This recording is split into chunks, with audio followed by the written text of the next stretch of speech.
ঢাকার মিরপুরে একটা ঘরে 7 দিন ধরে মায়ের লাশ পড়ে আছে, মরা লাশ। সন্তান একজন সচিব, আরেকজন ইঞ্জিনিয়ার, আরেকজন কানাডায় থাকে। মায়ের লাশের খবর কোন সন্তানের কাছে নাই। আজ আপনি তরুণ প্রজন্মকে বলবো, আপনি কেন গাউসিয়া কমিটি করবেন? কেন গাউসিয়া কমিটির সদস্য হবেন?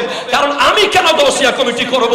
আমি বিশ্বাস করি আমার সন্তান যদি আমেরিকায় চলে যায়, লন্ডন পড়ে থাকে, বিশ্বের যেখানেই যাক, আমি যদি গাউসিয়া কমিটির একজন আদনা গোলাম হতে পারি, আদনা অনুসারী হতে পারি, আমার লাশ বাংলাদেশের যেখানেই পড়ে থাকুক, কেউ যাক বা না যাক, আমার গাউসিয়া কমিটির ভাইয়েরা গিয়ে সেই লাশ দাফন করবে, তার জানাজা পড়াবে। তার প্রমাণ গাউসিয়া কমিটির ভাইয়েরা দিয়েছে, দিচ্ছে, দিতে থাকবে। গাউসিয়া কমিটি বাংলাদেশ এই যুব সমাজের জন্য বিশাল একটা মূল্যবান নিয়ামত। তরুণ প্রজন্মকে বলবো, ইয়া আইয়ুহাল্লাযীনা আমানু লা তাত্তাখিযুল ইয়াহুদা ওয়ান নাসারা আউলিয়া। ইহুদি নাসারার অনুসারী হবেন না। বর্তমান প্রজন্মের যেই ভয়ঙ্কর এডিকশন, অনলাইন এডিকশন, ক্রিকেটারের এডিকশন, ফুটবলারের এডিকশন, সোশ্যাল মিডিয়ার এডিকশন থেকে বের হয়ে গাউসিয়া কমিটি বাংলাদেশের মেম্বার হয়ে যান। অন্তত মরার সময় আপনার লাশটা ঠিকভাবে দাফন হবে। আমরা প্রথমে একটু দেখি আইকনিক লিডারশিপ কি। আমরা যদি গুগল করি, আমরা যদি সার্চ করি, আমরা দেখতে পাই iconic leadership is a style characterized by a leader's ability to inspire deep trust, loyalty and long-term impact through authenticity, a clear vision and unwavering core values. Iconic নেতৃত্ব, আদর্শিক নেতৃত্ব হলো এমন একটি শৈলী, এমন একটি শিল্প, এমন একটি আর্ট যার বৈশিষ্ট্য হলো একজন নেতার সততা, সুস্পষ্ট লক্ষ্য এবং অটল মৌলিক মূল্যবোধের মাধ্যমে তার অনুসারীদের মধ্যে গভীর আস্থা তৈরি করা, আনুগত্য তৈরি করা, দীর্ঘমেয়াদী প্রভাব সৃষ্টি করা। এটাই হলো একজন আইকনিক লিডারের বৈশিষ্ট্য। আমি আল্লামা সৈয়দ মুহাম্মদ তৈয়ব শাহ রহমতুল্লাহ আলাইকে একজন আইকনিক লিডার বলে ছোট করতে চাই না। ওনার মর্যাদা আরো অনেক উপরে, আরো অনেক উপরে। উনি আইকনিক লিডার বানান। আমি যদি আপনাদেরকে হাদিসের আলোকে বলি, উনি হলেন একজন মুজাদ্দিদ।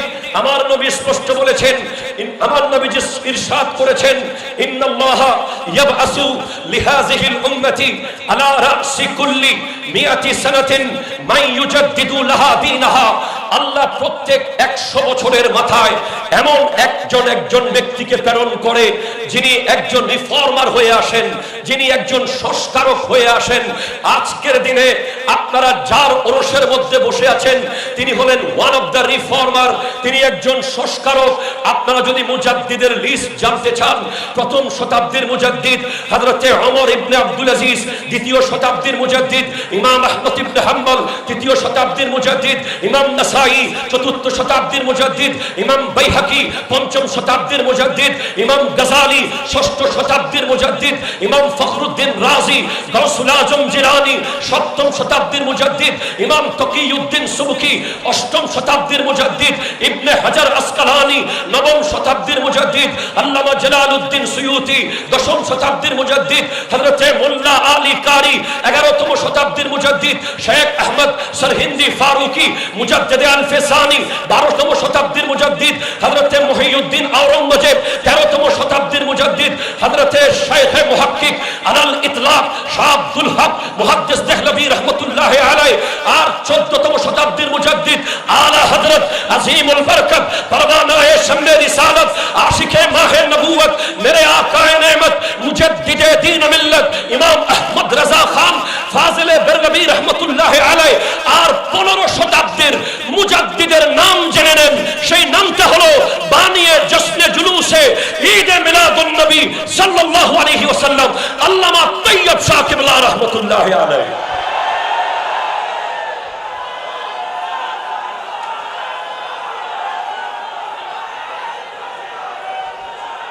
আপনি আমাকে প্রশ্ন করতে পারেন যে হুজুর আপনি কোন রুলস মেক করে, কোন দৃষ্টিতে ওনাকে মুজাদ্দিদ বললেন?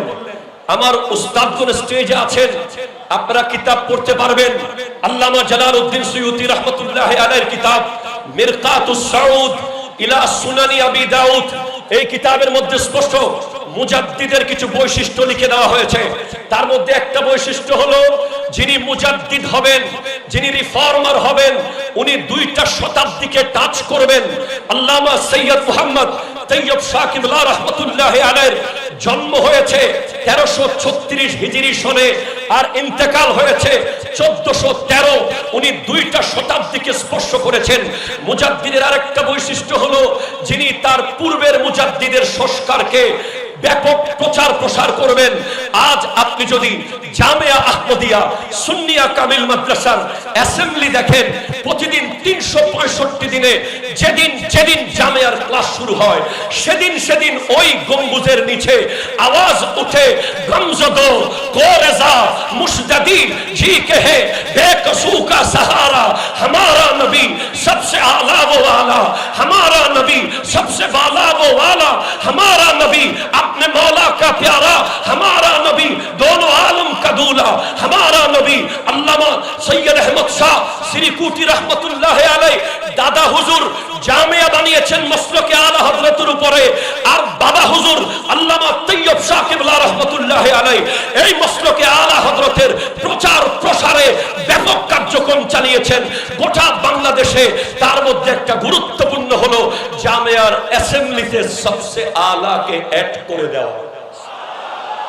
মুজাদ্দিদের আরেকটা বৈশিষ্ট্য হলো, ওনার এমন সংস্কার থাকবে যেই সংস্কার হবে আনপ্যারালাল, যেটার সাথে কোনো প্রতিযোগিতা করা যাবে না, যেটার সাথে সহযোগিতা করতে হবে, যেটার বিরুদ্ধে কিছু বলা যাবে না, যেটার বিরুদ্ধে কোনো আওয়াজ করা যাবে না, বরং তার সংস্কারকে মেনে নিতে হবে, আনপ্যারালাল সংস্কার।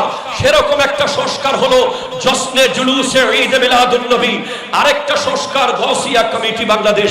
আজকের তরুণ প্রজন্ম গাউসিয়া কমিটি বাংলাদেশকে নিয়ে যদি কথা বলি, আজকের একটা নিউজ আপনারা দেখেন, ঢাকার মিরপুরে একটা ঘরে 7 দিন ধরে মায়ের লাশ পড়ে আছে, মরা লাশ। সন্তান একজন সচিব, আরেকজন ইঞ্জিনিয়ার, আরেকজন কানাডায় থাকে। মায়ের লাশের খবর কোন সন্তানের কাছে নাই। আজ আপনি তরুণ প্রজন্মকে বলবো, আপনি কেন গাউসিয়া কমিটি করবেন? কেন গাউসিয়া কমিটির সদস্য হবেন? কারণ আমি কেন গাউসিয়া কমিটি করব? আমি বিশ্বাস করি আমার সন্তান যদি আমেরিকায় চলে যায়, লন্ডন পড়ে থাকে, বিশ্বের যেখানেই যাক, আমি যদি গাউসিয়া কমিটির একজন আদনা গোলাম হতে পারি, আদনা অনুসারী হতে পারি, আমার লাশ বাংলাদেশের যেখানেই পড়ে থাকুক, কেউ যাক বা না যাক, আমার গাউসিয়া কমিটির ভাইয়েরা গিয়ে সেই লাশ দাফন করবে, তার জানাজা পড়াবে। তার প্রমাণ গাউসিয়া কমিটির ভাইয়েরা দিয়েছে, দিচ্ছে, দিতে থাকবে। গাউসিয়া কমিটি বাংলাদেশ এই যুব সমাজের জন্য বিশাল একটা মূল্যবান নিয়ামত। তরুণ প্রজন্মকে বলবো, ইয়া আইয়ুহাল্লাযীনা আমানু লা তাত্তাখিযুল ইয়াহুদা ওয়ান নাসারা আউলিয়া। ইহুদি নাসারার অনুসারী হবেন না। বর্তমান প্রজন্মের যেই ভয়ঙ্কর এডিকশন, অনলাইন এডিকশন, ক্রিকেটারের এডিকশন, ফুটবলারের এডিকশন, সোশ্যাল মিডিয়ার এডিকশন থেকে বের হয়ে গাউসিয়া কমিটি বাংলাদেশের মেম্বার হয়ে যান। অন্তত মরার সময় আপনার লাশটা ঠিকভাবে দাফন হবে, এই বিশ্বাস রাখতে পারি। যেহেতু সময় খুব সংক্ষিপ্ত, আমি ইনশাআল্লাহ ভবিষ্যতে সুযোগ পেলে বলবো। ওমা তৌফিক ইল্লা বিল্লাহ। আসসালামু আলাইকুম ওয়া রাহমাতুল্লাহি ওয়া বারাকাতুহু।